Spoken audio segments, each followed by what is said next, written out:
Alléluia. Amen. Montre-moi ta Bible. Allez, vas-y, montre-moi. Amen.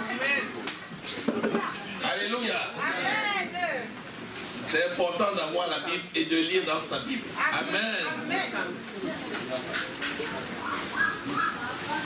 Vous savez, c'est démontré que quelqu'un qui écoute et qui lit, c'est quelqu'un qui a une mémoire auditive et qui a une mémoire visuelle. Amen. Ça veut dire que quand il combine les deux, c'est quelqu'un qui retient beaucoup plus que quelqu'un qui écoute seulement. C'est pour ça que c'est important de lire dans la Bible. Parce que quand nous lisons dans la Bible, nous avons la révélation que nous donne l'Esprit. En plus, nous gardons en mémoire l'endroit où les choses sont écrites. Et souvent, lorsqu'il y a une situation, l'Esprit te révèle non seulement la parole que tu as entendue, mais l'Esprit te révèle l'endroit où tu l'as lu et l'environnement dans lequel tu étais. Alléluia. Amen. Ça, c'est tellement important. Amen. Amen.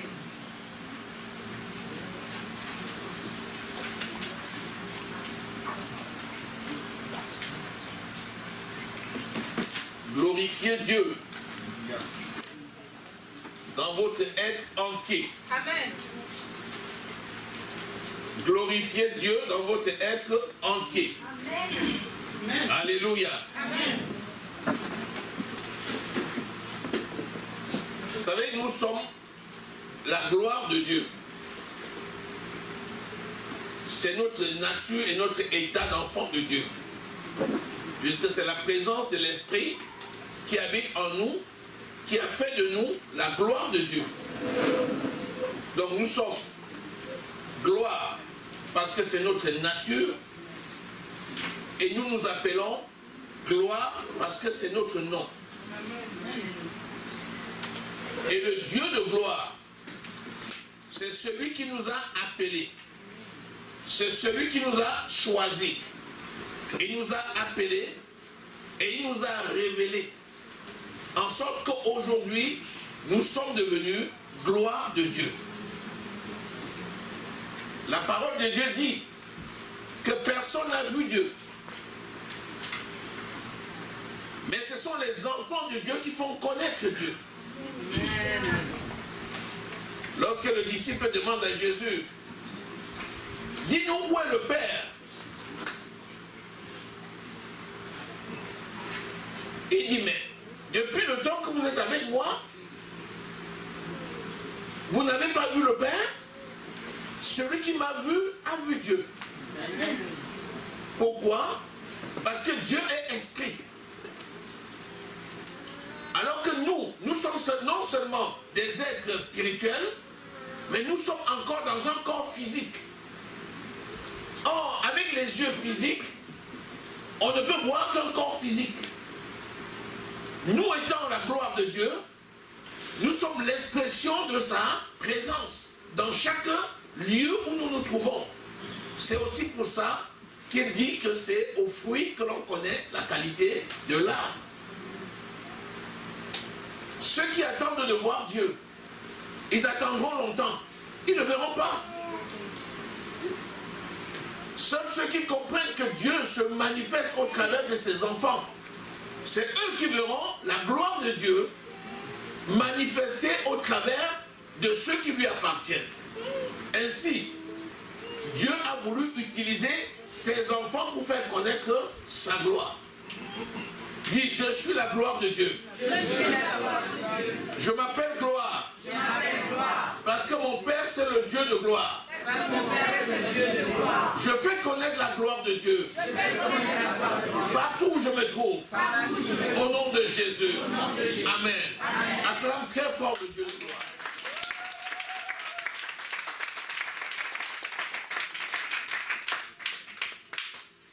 Vous savez, avec les yeux physiques, on ne voit pas la gloire de Dieu. Sauf lorsque l'Esprit décide d'ouvrir les yeux des gens. Ça s'appelle les visions. Et quand l'Esprit ouvre parfois les yeux des personnes, ils voient des visions, parfois les gens en ont même peur. Tellement c'est quelque chose de glorieux. Mais nous, par la foi, nous savons que la gloire de Dieu est manifeste. Et lorsque nous exerçons cette foi au quotidien, nous voyons les signes. Et ces signes montrent que l'Esprit de l'Éternel est avec nous. Et c'est ce qui nous caractérise chaque jour. Alléluia. Nous allons donc voir comment notre être tout entier, corps, âme et esprit, qui appartiennent à Dieu, glorifie Dieu. 1 Thessaloniciens au chapitre 5, lisons le verset 23. Seigneur, tu es le Dieu de gloire. Tu es le Dieu qui par ta grâce a fait de nous tes enfants. Tu es le Dieu qui accomplit tes desseins dans nos vies. Gloire, honneur et louange à toi, Seigneur. Merci pour tes bienfaits. Merci pour ton amour. Merci pour ta bonté. Merci pour ta magnificence. Merci, Seigneur, parce que tu es digne. Tu es élevé, tu es magnifié. Tu règnes au milieu de nous, Seigneur. Béni sois-tu parce que tu nous amènes à la perfection. Au nom précieux du Seigneur Jésus-Christ, nous avons prié. Amen. Le verset 23. 1 Thessaloniciens 5, le verset 23. Alléluia. Que le Dieu de paix vous sanctifie lui-même tout entier. Et que votre être, l'esprit, l'âme et le corps soient conservés irrépréhensibles lors de l'avènement de notre Seigneur Jésus-Christ. Amen. Que le Dieu de gloire vous sanctifie lui-même. Dieu nous a sanctifiés lui-même parce qu'il est venu nous trouver dans la boue de notre péché dans le monde. Il nous a révélé la personne de Christ. Il nous a révélé le sacrifice de Jésus à la croix. Il nous a aimés malgré notre condition dans la boue. Il nous a sortis de la boue en nous amenant à croire en Jésus par son esprit. Il nous a mis à part dans un groupe qu'on appelle la famille des enfants de Dieu, consacrés pour lui, pour le servir. Donc il nous a sanctifiés lui-même. Là, c'est l'action de l'esprit. Celui qui est venu à Christ, c'est quelqu'un qui a été convaincu par l'esprit de péché, de justice et de jugement. C'est en ça que tout est faveur et grâce. C'est ce qu'il dit dans Éphésiens, au chapitre 2, verset 8, que c'est par la grâce que nous sommes sauvés au moyen de la foi. Cela ne vient point des œuvres afin que personne ne se glorifie. Et il dit maintenant, nous qui avons été donc mis à part pour le servir, nous devons le glorifier dans notre corps, dans notre âme, dans notre esprit, dans notre être tout entier. Alléluia. Amen. Et pour le glorifier, il faut que notre être tout entier soit irrépréhensible. Amen. La répréhension, c'est quoi? C'est quand on reprend quelqu'un. On reprend quelqu'un pourquoi? Parce qu'il a commis une faute. Maintenant, l'Esprit de Dieu nous reprend au quotidien. Et quand il nous reprend, nous nous repentons. Lorsque la trompette sonnera et que le Fils de Dieu, Jésus-Christ de Nazareth, notre Sauveur, viendra sur les nuées pour chercher son église. 1 Thessaloniciens au chapitre 4, le verset 13. Seuls ceux qui seront irrépréhensibles seront enlevés. C'est pour ça que l'Esprit est là pour préparer l'église comme une épouse qui est parée, prête, qui attend l'époux pour la noce. La Bible dit que l'Esprit nous prépare et il faut que l'époux, quand il viendra, il trouve l'église saine, propre, sans tache, sans ride, sans défaut. C'est une mission qui est grande. Quels sont les acteurs? Il y a l'Église, il y a le Saint-Esprit et il y a Jésus. C'est Jésus qui vient chercher son Église qui est préparée par le Saint-Esprit. Et la force qui va nous amener à quitter le sol pour aller rencontrer Jésus dans les nuits et être amené avec lui dans sa gloire pour le banquet de l'agneau, c'est la puissance du Saint-Esprit. L'Esprit a les caractéristiques de celui d'un vent. Amen. La Bible dit que personne ne sait d'où il vient, personne ne sait où il va, mais tout le monde voit ses effets. Amen. Amen. Et ainsi, il n'y a que la puissance du Saint-Esprit qui est capable de transporter un homme pour l'amener dans la nuit pour rencontrer le Seigneur Jésus lors de l'avènement. Amen. Tu vas me dire, ça c'est surréaliste. Je vais te dire que ça se fait déjà avec les lois de la physique. Amen. Si aujourd'hui il est possible à une grande fusée qui est immense, qui est des tonnes et des tonnes, s'il est possible à une fusée d'être propulsée sur orbite par une force de poussée, ce n'est pas le fait du hasard. C'est les caractéristiques de l'esprit. Ce sont les manifestations visibles de ce que l'esprit est prêt à faire pour enlever l'Église. Il faudrait donc que nous soyons obéissants à ce que dit l'esprit pour marcher selon l'esprit, afin que le jour où la trompette sonnera, que nous soyons prêts pour être enlevés. Amen. Alléluia. Amen. Quand vous lisez dans Matthieu au chapitre 25, on vous parle des événements de la fin. Et on dit il ne restera pas pierre sur pierre. On vous dit que le moment viendra où le Fils de l'homme viendra. Il viendra à l'heure où l'on ne l'attend pas. Amen. Comme un voleur qui vient.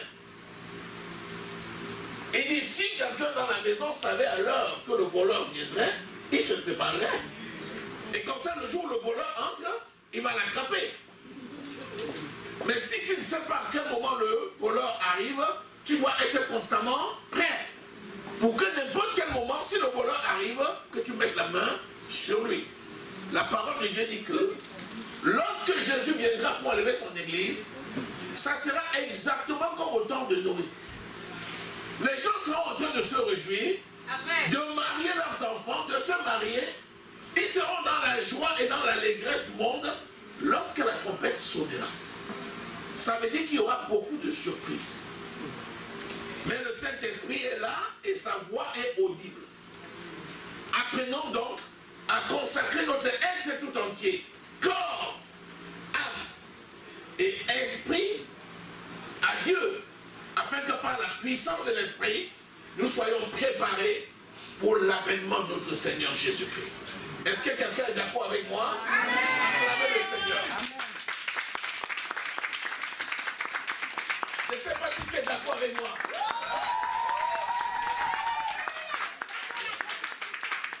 Je ne sais pas si tu es d'accord avec moi.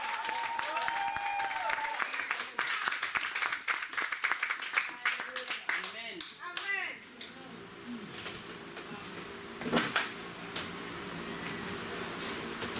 Tout commence dans notre esprit. Parce que la bouche parle de l'abondance du cœur. Amen. Si quelqu'un n'a pas conçu dans son esprit, il ne peut pas amener à l'accomplissement. C'est pourquoi ça commence dans l'esprit. Et l'esprit de l'homme, c'est ce que la Bible appelle le cœur. Quand il dit tu aimeras ton Dieu de tout ton cœur, de toute ton âme, de toute ta force et de toute ta pensée. Le cœur, c'est l'esprit. Ça veut dire que tu aimeras ton Dieu de tout ton esprit, de tout ton corps et de toute ta pensée. Amen. Donc tout commence au niveau de la pensée. En d'autres termes, si je veux être prêt pour l'avènement de Jésus, je dois glorifier Dieu dans mon être tout entier en pensant comme il pense, en parlant comme il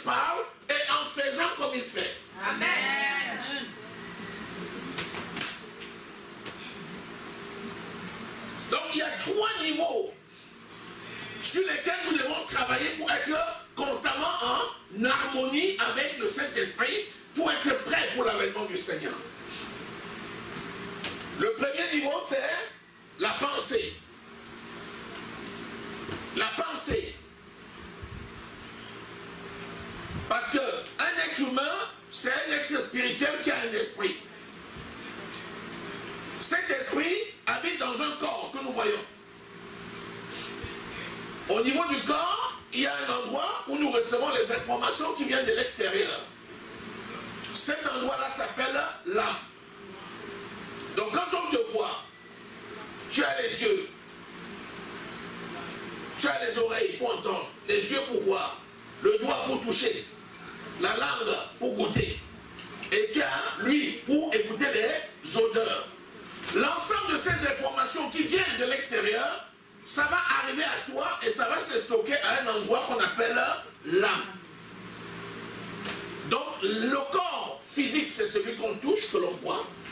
L'âme, c'est la partie du corps qui est le centre des émotions et de la pensée et de l'intellect. Les informations qui viennent de l'extérieur physique vont venir se stocker au niveau de l'âme qui est une partie du corps. Dans le corps de l'homme, il y a 2 parties. Il y a la partie visible et palpable qui est le corps physique et il y a la partie non palpable du corps qui est l'âme. C'est à ce niveau-là que les informations vont venir. Or, tu ne peux pas vivre en autarcie. Nous sommes là pour faire connaître la gloire de Dieu. Donc on ne peut pas te prendre, t'enfermer dans un lieu où tu n'as aucune image, où tu n'as aucune information et te dire que tu vas préparer l'avènement de Jésus. Non! Tu auras déjà loupé ta mission. Parce que si tu t'enfermes dans un lieu et tu te coupes du monde, ça veut dire que tu ne vas pas prêcher l'évangile. Or, c'est sur l'évangile que tu seras jugé. Donc, tu es obligé d'être en contact avec les autres. Si tu es obligé d'être en contact avec les autres, il faudra donc que tu prennes soin de ce que tu vois, que tu prennes soin, fasses attention à ce que tu vois, fasses attention à ce que tu entends, fasses attention à ce que tu sens, fasses attention à ce que tu touches. Il faudrait que ces organes de sens-là, qui t'apportent les informations, que tu reçoives ces informations, mais que tu les analyses. Amen. Tu les analyses à la lumière de la parole de Dieu. Parce que la parole de Dieu nous dit que la parole de Dieu, c'est une épée à double tranchant. Ça permet de retrancher ce qui est mauvais pour le rejeter et de garder ce qui est bon pour le stocker dans ton esprit. Et une fois que la parole est stockée dans ton esprit, cette parole nourrit ton esprit. Et c'est par la puissance de l'esprit que tu vas amener à l'accomplissement ce que les yeux ne voient pas. Donc nous devons agir à ces 3 niveaux, corps, âme et esprit. Au niveau de la pensée, disons Philippiens au chapitre 4, verset 8.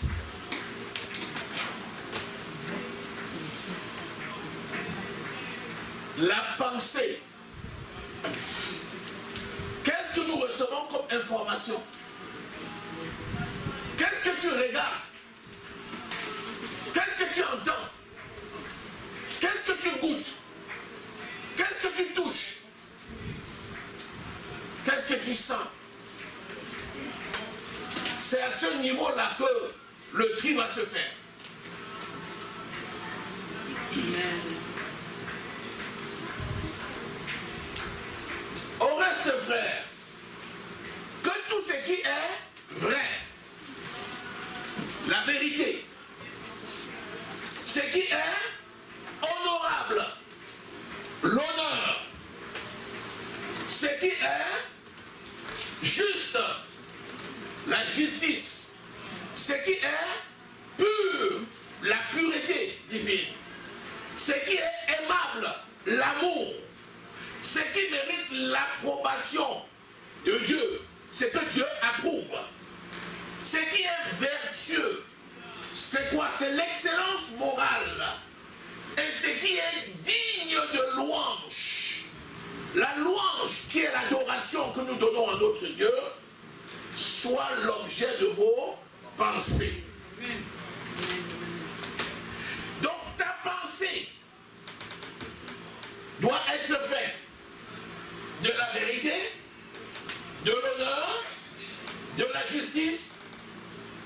pureté, de l'amour, de l'approbation spirituelle, Amen. de l'honneur, de l'excellence morale, Amen. de la louange. C'est ça qui va faire l'objet de ta pensée.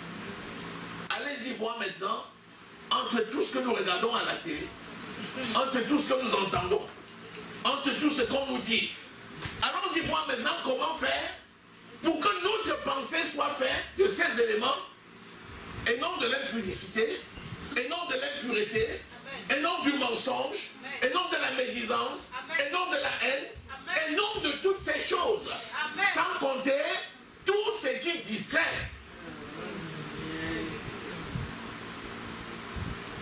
C'est un exercice spirituel.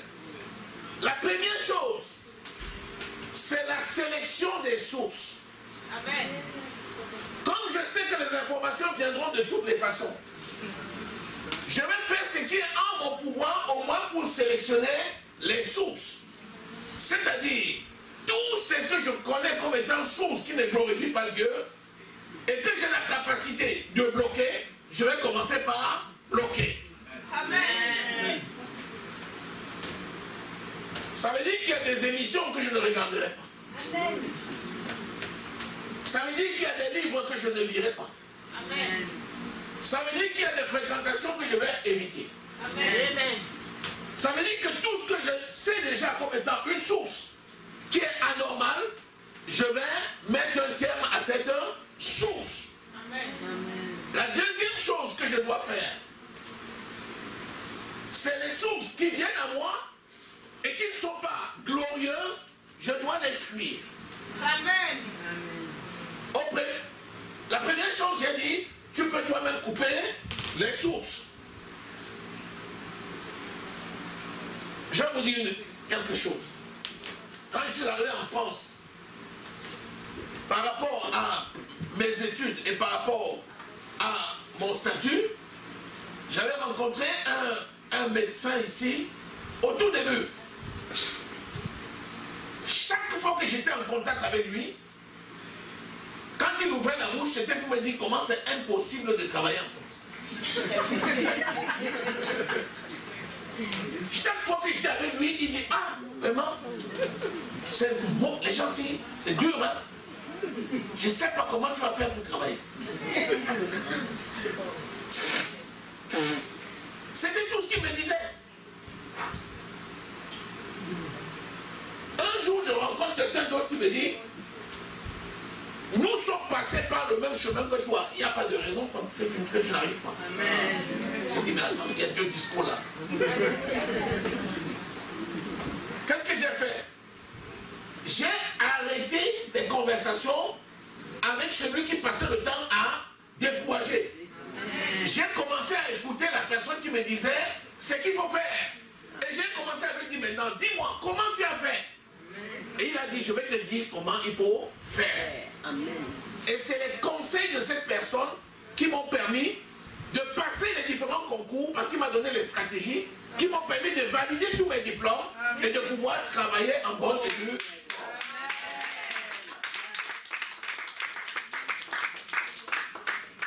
Donc tu dois sélectionner les sources d'information. Amen. Tu dois retrancher celles que tu peux retrancher. Amen. Si pour une raison quelconque, certaines sources ne peuvent pas être retranchées et que ces sources viennent à toi, n'hésite pas à fuir. J'ai dit fuir. Le mot fuir, ce n'est pas une faiblesse. Quand je vois le péché, si je ne veux pas que le péché arrive à moi, mais comment? Je vais t'étaler. Alléluia. Vous connaissez Joseph? Quand Joseph est arrivé en Égypte, il s'est retrouvé chez Potiphar, qui était un homme important. Il servait Potiphar dans sa maison. Potiphar avait beaucoup d'attention pour lui. Et la femme de Potiphar aussi. Sauf qu'il s'est retrouvé un jour que Potiphar n'était pas là. Et Joseph était très beau. Et il était Il était fort et il était vigoureux. La femme de Potiphar lui a dit, viens un peu à côté de moi. Il a dit, madame, le maître n'est pas là. Je ne peux pas venir à côté de toi. La femme s'est approchée. Et quand la femme a mis la main sur lui, Joseph a fui. Il a tellement fui que la puissance et la vitesse a amené son habit s'est déchiré. La femme a dit, il est venu, il a tenté de me violer. La preuve, voilà ses habits déchirés dans mes mains. Mais Dieu avait vu le cœur de Joseph. Amen. Et Dieu savait que Joseph avait fui. C'est parce que Joseph a fui que cela lui a été imputé à justice. Amen. Si tu fuis le péché, amen, la force de l'esprit t'accompagne. Le péché ne t'arrêtera pas au nom de Jésus. Amen. Acclame le Seigneur. Amen.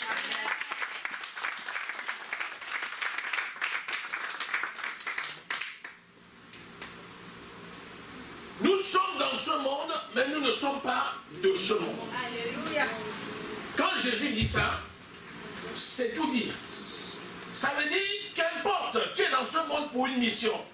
C'est faire des nations, des disciples. C'est pour ça que tu es là. Tu es là pour amener les gens à Christ. C'est la seule raison pour laquelle Dieu t'a maintenu dans ce monde. Pour bâtir son royaume avec lui. Donc tu es concentré là-dessus. Les oppositions vont venir. Les situations vont se présenter à toi. Le diable utilise beaucoup la distraction. La télévision, la politique, le sport. A priori, quand tu vois ça, tu dis, le sport, est-ce que c'est mauvais en soi? Mais si du matin jusqu'au soir, tu es en train de regarder le sport, ça veut dire qu'il y a quelque chose que tu ne fais pas. C'est la parole. Soyons prudents. Et disons-nous en nous-mêmes régulièrement, est-ce que cette information que je reçois là, est-ce que c'est conforme à la parole? Si ce n'est pas conforme à la parole, tu dis, je renonce au nom de Jésus. Amen. Quand c'est conforme à la parole, tu dis, c'est pour moi. Je possède cette information. C'est dans mon esprit. Tu mets ça dans ton esprit. Au nom de Jésus. Cet exercice-là, depuis le lever du soleil jusqu'au coucher, tu seras constamment en train de faire des choix. Toute la vie, c'est des choix. Toute la vie, c'est des choix. Il n'y a pas un moment où tu ne seras pas confronté au choix. Mais il dit, je te présente le bien, mais il y a aussi le mal. Je te conseille de choisir le bien. Donc, exerce-toi à sélectionner des sources qui sont conformes à la parole et attache-toi à ces sources pour nourrir ton esprit. Alléluia. Amen. Alléluia. Amen. Alléluia. Amen. Alléluia. Amen. Acclame le Seigneur.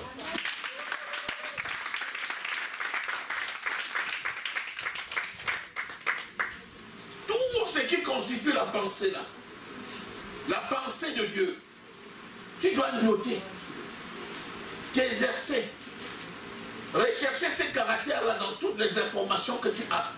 Retrancher ce qui n'est pas bien et garder ce qui est retrancher ce qui n'est pas bien et garder ce qui est bien. Alléluia. Amen. Alléluia. Amen. Donc le premier niveau c'est la pensée, parce que c'est au niveau de la pensée que les informations vont venir. Une fois que les informations sont venues et que tu as stocké dans ton esprit ce qui est bon, la bouche va parler selon l'abondance de ton esprit. Plus ton esprit est riche, plus tu vas parler. Ça veut dire que celui qui parle doit parler la parole de Dieu. Alléluia. Amen. Alléluia. Amen. Disons Éphésiens au chapitre 4. Éphésiens chapitre 4. Lisons le verset 29. Il dit ceci.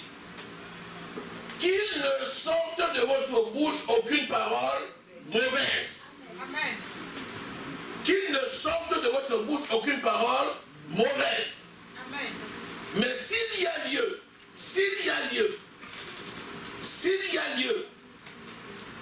qu'il ne sorte que des bonnes paroles qui servent à l'édification. Qui l'édification et communique une grâce. Et communique une grâce à ceux qui vous écoutent.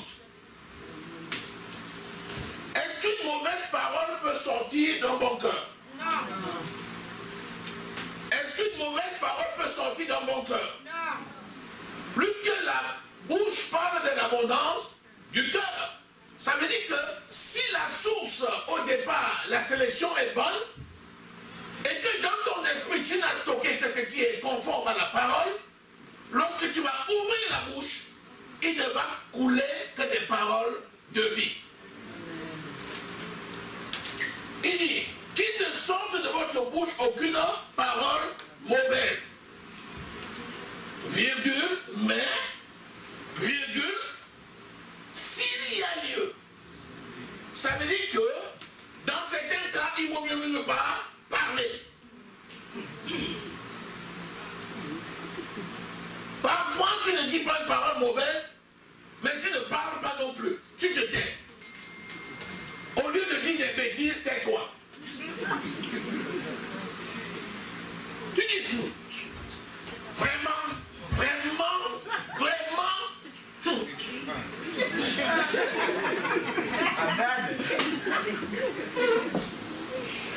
Parce que là, la lutte est forte. Quand tu dis, il y a un combat entre les mauvaises paroles et les bonnes paroles qui se bousculent. Tu dis,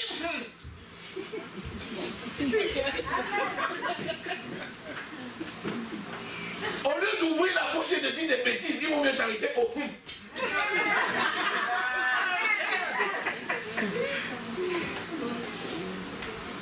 Mais s'il y a lieu que des bonnes paroles, pourquoi?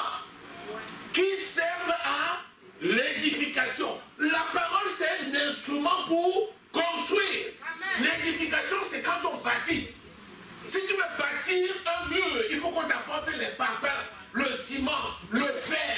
C'est ça les bonnes paroles. C'est les ingrédients qui permettent de construire.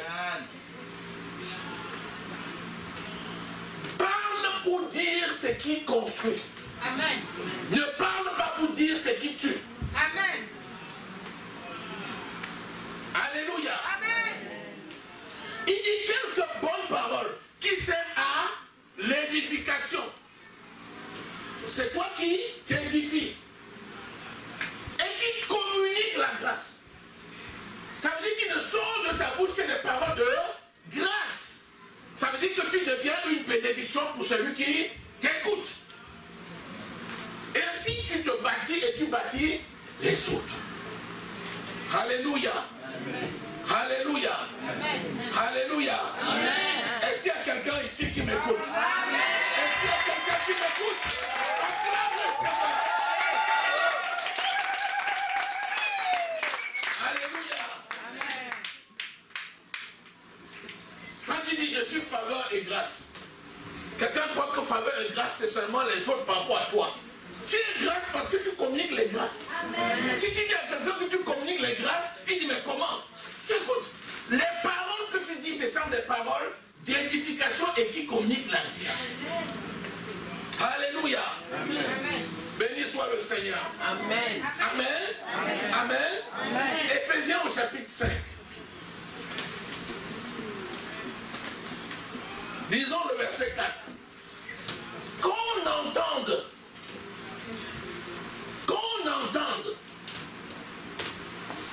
de ta bouche ni parole déshonnête,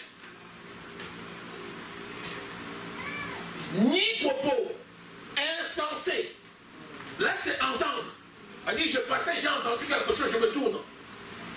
C'est toi qui peux dire ça. Tu m'étonnes. Vous n'avez jamais eu cette réaction? Vous n'avez jamais eu cette réaction?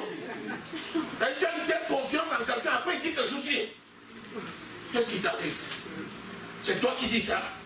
Non, ça m'étonne. Alléluia. Amen. Ni parole déshonnête, ni propos insensés, ni plaisanterie. Amen. Qui sont contraires à la bienséance. C'est quoi la bienséance? La bienséance, c'est tout simplement la meilleure façon normale de parler et d'agir. Ce qu'on appelle bienséance, c'est ce qu'on appelle les conventions sociales. Quand on arrive dans un milieu, on trouve des gens, on s'adresse à eux avec respect. C'est ce qui est normal. C'est-à-dire que même le païen le fait. Même le païen. Quand le païen entre quelque part, il voit quelqu'un qui ne connaît pas, il dit tu es qui? Tu es. Non. Non. Bonjour monsieur, comment allez-vous? C'est les conventions sociales. Alléluia. Amen. Les conventions sociales, il ne faut pas dire des choses contraires à la bienséance. Nous sommes bien éduqués. Nous avons reçu la parole de vie. Alléluia. Et avec cette parole de vie, quand nous nous déplaçons, nous transformons les vies. Alléluia. Rappelez-vous, nous communiquons des grâces à ceux qui nous entendent. Béni soit le Seigneur. Amen. Ni plaisanterie. Est-ce que tu as stocké la plaisanterie dans ton cœur avant de dire les plaisanteries? Oh, vraiment? Hein? Un vilain comme toi. Quoi? Ah, je plaisantais. Tu plaisantais.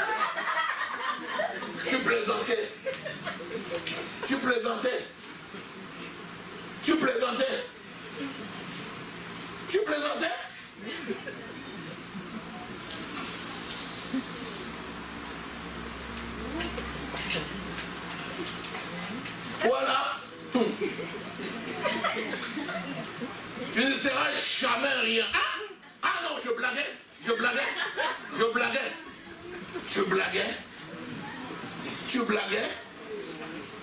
Tu es maintenant un plaisantin. Bon, on va faire le théâtre, on va sur les planches. Faire le ciel. Les paroles comme ça n'ont pas lieu de sortir de ma bouche. Amen. Alléluia. Amen. Alléluia. Amen. Quand on n'entend que des actions de grâce, tu es méchant, tu es nul, tu ne vaux rien. Est-ce qu'on peut même dire qu'il y a quelqu'un? Hein? Je blaguais. Menteur. Tu parles de ton propre fond.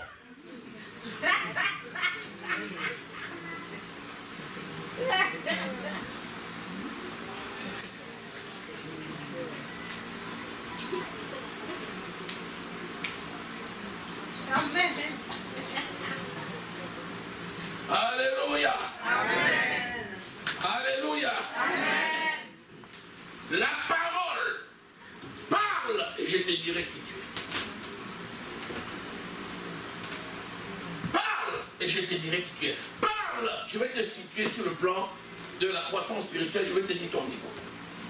Parle. On a dit des paroles qui édifient et qui communiquent les grâces. C'est ça qu'on attend. S'il y a lieu, ça veut dire que lorsque il y a des moments où il vaut mieux se taire. Mais quand on ouvre la bouche, il faut bâtir, il faut construire, il faut édifier, il faut éviter des paroles qui détruisent. Quand les gens ont voulu détruire Moïse, ils ont compris qu'ils ne pouvaient pas toucher Moïse. Ils ont dit, venez, on va tuer Moïse avec notre bouche. Venez, tuons Moïse avec notre bouche. Tuons Moïse avec notre bouche. La langue est un petit membre, mais qui peut être un feu dévorant. Alors que c'est aussi comme un petit gouvernail qui peut diriger tout un bateau. Ça veut dire que par la parole, tu crées. C'est ce qu'on appelle le réma de Dieu. La parole révélée dans ton esprit. Le logos de Dieu. Tu le déclares de façon prophétique. Et tu crées par le réma de Dieu. Amen. Donc quand il sort de ta bouche, sois béni. La personne est bénie. Amen. La personne est bénie. Oh vraiment, j'ai des situations particulières maintenant. Mon frère, tu es béni au nom de Jésus. Amen. Même si tu ne t'arrêtes que là et tu t'en vas, la parole que tu as libérée là, elle ne va pas revenir à toi sans effet, sans accomplir les desseins de Dieu et exécuter la volonté de Dieu. Parce que ta bouche est la bouche de Dieu. Parce que ta bouche est la bouche de Dieu. Jérémie 15, 18, il dit ta bouche est la bouche de Dieu. Donc quand tu libères une parole à quelqu'un, la parole la va germer et va porter le fruit. Amen. Alléluia. Amen. Si possible, si tu as peur de dire des bêtises, tu libères une parole et tu t'en vas. Parce que tu ne vas pas planter et déterrer. Tu dis sois béni, après tu dis sois maudit. De la même bouche sort l'eau douce et de la même bouche sort l'eau. Amen. Non. Béni soit le Seigneur. Amen. La parole, la déclaration de la parole. Troisième chose, l'action. La pensée, la parole, 2, l'action, 3. Lisons Colossiens au chapitre 3, lisons le verset 17. Quoi que vous fassiez, Colossiens 3, 17. Quoi que vous fassiez, c'est-à-dire tout ce que tu peux faire. Faire, c'est un verbe d'action. Faire. Il ne suffit pas de penser, il ne suffit pas de parler, il faut faire. Quoi que vous fassiez, en parole ou en œuvre, parce qu'il y a un lien entre la parole et l'action. Une parole sans action est vaine.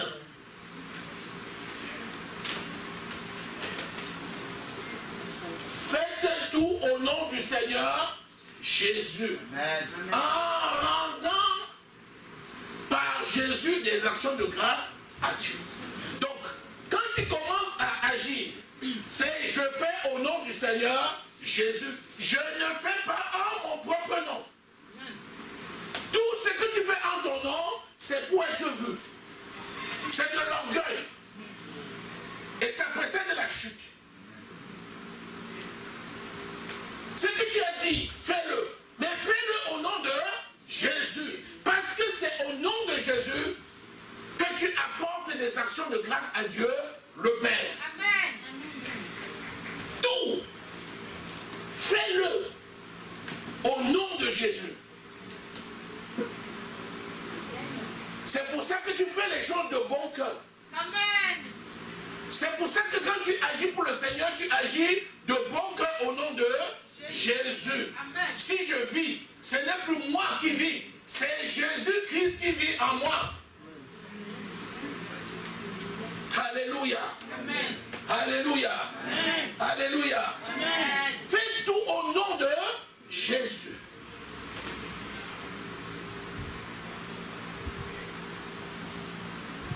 Lisons 1 Corinthiens au chapitre 10.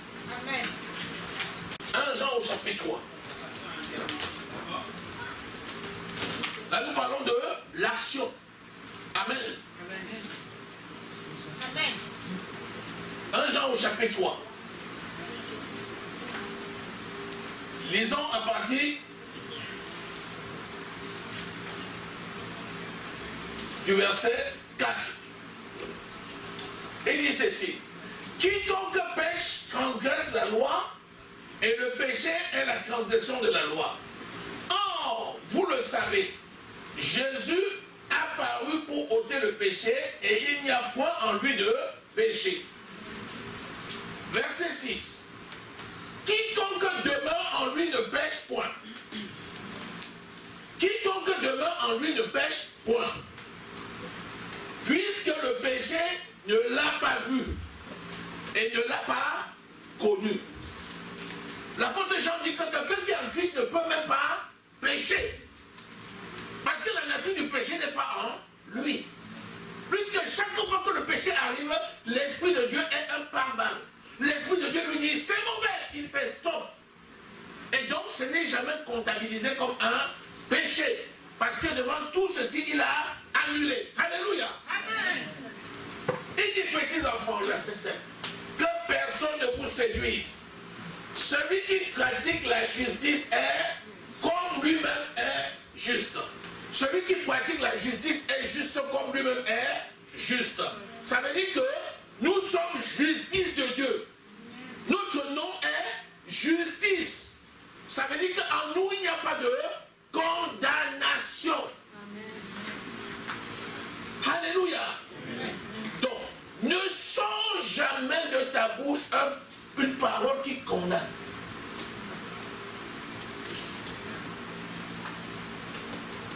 Ne sors jamais de ta bouche une parole qui condamne. Parce que tu es justice. Alléluia. Amen. Béni soit le Seigneur. Amen. Car quiconque est né de Dieu ne pratique pas le péché parce que la sémence n'est pas en lui. Il ne peut pécher parce qu'il est né de Dieu. Le verset 10, il dit quoi? C'est par là que se font connaître les enfants de Dieu des enfants du diable. Amen. Un enfant de Dieu ne pêche pas. Un enfant de Dieu ne pêche pas. Et je vous ai expliqué pourquoi. Parce qu'il est le temple du Saint-Esprit. Chaque fois qu'un péché vient à lui, il fuit le péché et par la force de l'Esprit, il domine le péché. Et donc, c'est nul. Il annule l'action du péché. Amen. Alléluia. Amen. Le problème n'est pas le péché qui vient autour de toi. Le problème c'est est-ce que tu te laisses amener dans le péché ou bien est-ce que tu résistes au péché pour le rejeter. C'est ça. Alléluia. Amen. C'est ça. Vous savez, on est tellement habitué à dire ah Dieu est bon. Dieu est bon. Alors comme Dieu est bon, alors je me livre au péché. Il dit, celui qui se livre au péché n'est pas enfant de Dieu, il est enfant du diable. Pourquoi? Parce qu'il marche selon les ordres du malin et non selon les ordres de l'esprit. Donc nous sommes enfants de Dieu. Alléluia. Amen. Car au verset 11, ce qui nous a été annoncé et ce que vous avez entendu dès le commencement, c'est que nous devons nous aimer les uns les autres. Voilà le mot, amour. Si tu dis, je pratique la parole de Dieu, le mot qui s'affiche c'est amour. Amour. Dieu est amour. Tu peux tenir n'importe quel discours. On doit voir les œuvres. On doit voir la démonstration de ton amour. Amen. Alléluia. Amen. Ne ressemblez pas à Caïn, qui était du malin et qui tua son frère. Et pourquoi tua-t-il son frère? Parce que ses œuvres étaient mauvaises et que celles de son frère étaient justes. Amen. La jalousie. Caïn a tué Abel par jalousie. J'ai dit que Caïn a tué Abel par jalousie. Parce qu'il voyait que les œuvres d'Abel étaient bonnes et que ses œuvres étaient mauvaises. Pour ne pas mettre en lumière les ténèbres, il a préféré chasser la lumière. Parce que ce qu'on fait dans les ténèbres, on n'aime pas la lumière. Quand la lumière arrive, ça dérange. Amen. Alors qu'est-ce qu'on fait? On coupe la source de la lumière pour ne pas laisser voir ce qui se fait dans le noir. C'est ce qui se passe malheureusement. Quand quelqu'un a une mauvaise pratique dans sa vie, il déteste les gens qui marchent selon le Seigneur. Pourquoi? Tout simplement parce que ceux qui marchent selon le Seigneur à côté d'eux mettent en lumière leur péché. Alors il se dit, si je traque celui-ci, alors personne ne me voit et je mène ma vie comme bon me semble.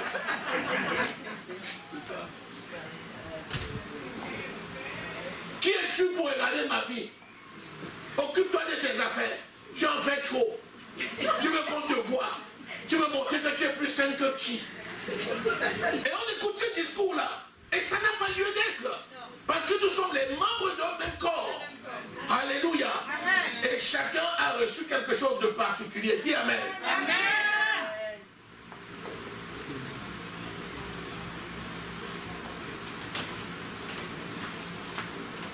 Verset 13. Ne vous étonnez pas, frères, si le monde vous hait. Nous savons que nous sommes passés de la mort à la vie parce que nous aimons nos frères. Celui qui n'aime pas demeure dans la mort. La preuve que je ne suis plus dans les ténèbres et que je suis dans la lumière, c'est l'amour que j'ai pour mon frère. C'est la seule démonstration que nous pouvons apporter que nous sommes de la lumière, c'est d'aimer la lumière. La lumière aime la lumière. Alléluia. C'est ça qu'on appelle l'action. C'est ça qu'on appelle l'action. Parce que quiconque est son frère, le verset 15, est un meurtrier. Et vous savez qu'aucun meurtrier n'héritera la vie éternelle. Et c'est quand même fort, hein? Comment on dit que quelqu'un qui est son frère est un meurtrier? Il a pris le couteau au camp pour le tuer. Si tu regardes seulement ton frère pour le persécuter dans ton cœur, tu l'as déjà tué. Heureusement que le Seigneur Jésus a apporté la vie et la vie en abondance. Donc, la vie de Jésus est tellement abondante que même quand ton frère veut te tuer, il n'arrive pas. Alléluia. Alléluia. Alléluia. Si tu es à ta place, j'acclamerai le Seigneur. J'applaudirai le Seigneur. Alléluia. J'applaudirai le roi des rois. Parce que c'est lui qui met en lumière les choses cachées. Amen. Gloire à Dieu. Gloire à Dieu. Amen. Gloire à Dieu. Amen. Gloire au Seigneur Jésus. Alléluia. Alléluia. Alléluia. Amen. Au verset 17, il dit, si quelqu'un possède les biens de ce monde, et qu'en voyant son frère dans le besoin, il lui ferme ses entrailles, comment l'amour de Dieu demeure-t-il en lui? L'amour consiste à donner. Celui qui ne donne pas n'a point connu Dieu. Si tu possèdes les biens de ce monde, quand on dit bien de ce monde, c'est tout ce que nous pouvons toucher comme matériel dans ce monde. Ça doit servir pour la gloire de Dieu. Si ça sert à ta gloire personnelle, ça ne va pas. Béni soit le Seigneur. Amen. Alléluia. Amen. Alléluia. Amen. Alléluia. Amen. Il ne faut pas que ton cœur te condamne. Parce qu'au verset 20, il dit, si notre cœur nous condamne, Christ est plus grand que notre cœur. Parce que quand l'Esprit de Dieu habite en toi, tout ce que tu fais qui ne glorifie pas Dieu, l'Esprit de Dieu va te faire savoir. Quand ton cœur commence à dire, oh, je suis dans le mal, corrige. Corrige parce que Dieu est amour et il t'aime. Donc jamais il ne va accepter de te laisser chavirer dans la haine et dans la mort. Mais au contraire, il va te donner toujours le moyen de t'en sortir. Alléluia. Amen. Béni soit le Seigneur. Amen. Amen. Amen. Maintenant, je vais te poser une question. Est-ce que l'œuvre que le Seigneur t'a confiée, quelle est la place de cette œuvre dans ta vie? Si je te demandais de classer dans un ordre de priorité les choses qui sont des obligations dans la vie, parce que nous sommes dans la vie, nous avons des obligations. Quelle place occuperait l'œuvre de Dieu dans ta vie? La première place. Ce choix-là se fait d'abord dans le cœur. C'est dans ton cœur que tu décides d'abord. Ensuite, qu'est-ce que tu ferais pour que l'on sache que tu as mis en premier l'œuvre de Dieu? Tu vas passer à la pratique. Et la pratique va commencer dans quoi? Dans le détail du quotidien. Quand nous nous rassemblons pour prier, à quel moment nous devons avoir le rassemblement? Est-ce que tu es là? Quand tu es là, quelle est ta participation dans la célébration du culte? Tout ça, c'est des questions personnelles auxquelles il faut apporter des réponses. Alléluia. Amen. Tu dois donner la priorité à l'œuvre de Dieu. Pas pour être vu, hein? Parce que la Bible dit que celui qui fait pour être vu a sa récompense. Si tu fais pour être vu, tu as déjà ta récompense. vis, ce n'est plus toi qui vis, c'est Christ qui vit en toi. Alléluia.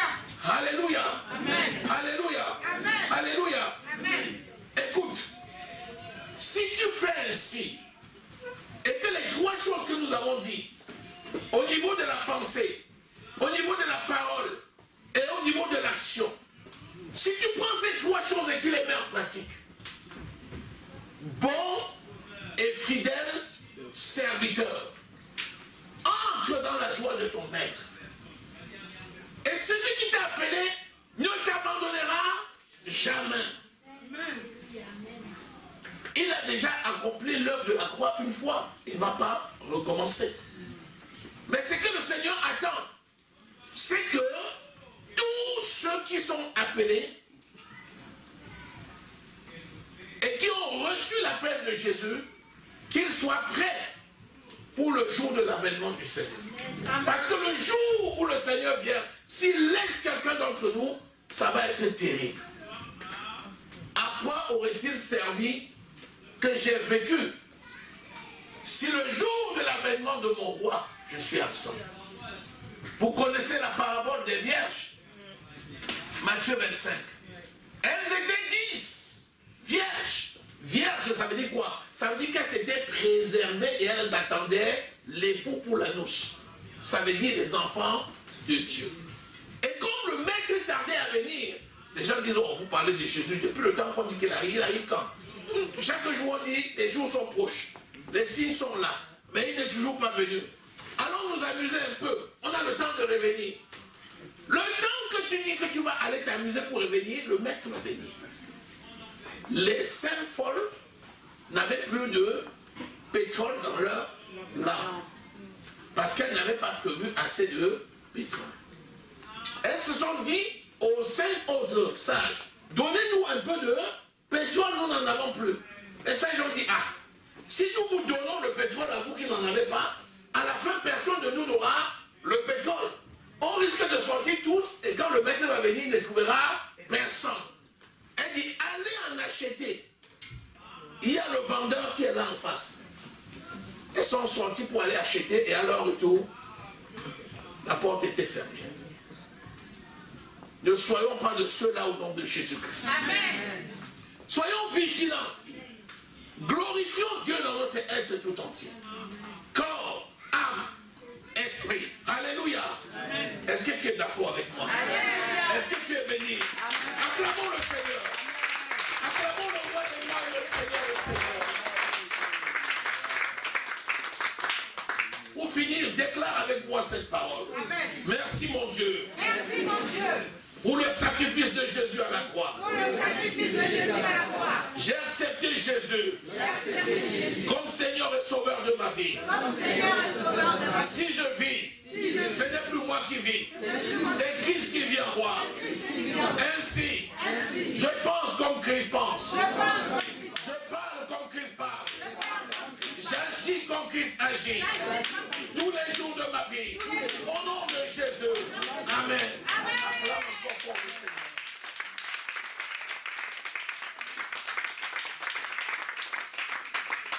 Merci Seigneur pour ta parole. Ta parole est la vérité. Et cette parole, Seigneur, tu l'as accomplie dans nos vies. Béni sois-tu parce que tu veilles sur nous par ton esprit pour nous amener à marcher de gloire en gloire et de succès en succès. Tu as accompli toutes choses dans notre vie. À toi revient l'honneur et la gloire et la magnificence. Dans le nom précieux du Seigneur Jésus-Christ, nous avons prié. Amen. Amen. En raison du temps, nous allons nous arrêter là. Alléluia. Amen. Alléluia. Amen. Alléluia. Amen. Est-ce que tu as noté les références? Amen. Tu vas aller les méditer. Amen. Amen. Pour les mettre en pratique. Alléluia. Amen.